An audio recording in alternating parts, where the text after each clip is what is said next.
candlestick chart will give us a massive indication as to when we use footprint charts, right? So this is SPY, so the S&P 500 options contract, and we're going to be going over some basic price action analysis and some tips as to how you can use this to your overall advantage, right? So if we just start over here, right, we understand we have a fair value gap over here, right? So we see an inefficiency or a fair value gap, and we see a structure break. So this is now Monday, the 26th of August, right? So Monday, the 26th of August, we had a very clear supply zone over here. So this is the key level in the market, right? So notice how everything we do occurs at key levels. This is very important to understand, right? We have a key level over here, right? And we also have a second key level just over here.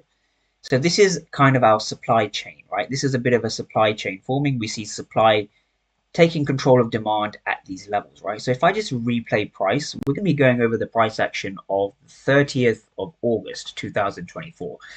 So this is the price action that was currently for this week going into Friday, the previous day, right? So just a couple of things, couple of notes. Let's head down to the 5-minute time frame, right? So this is pre-market open, right? So this is now 9:25 Eastern time. This is so a couple of things to notice. We've had a gap up day, very important to understand, right? We've had a gap up day, right? We also have the low from Thursday, down here, which hasn't currently produced any new highs, right? So this is a weak structural low. So let's understand our overall drawn liquidity, right? This is where ICT kind of meets order flow, and this is what I want people to understand.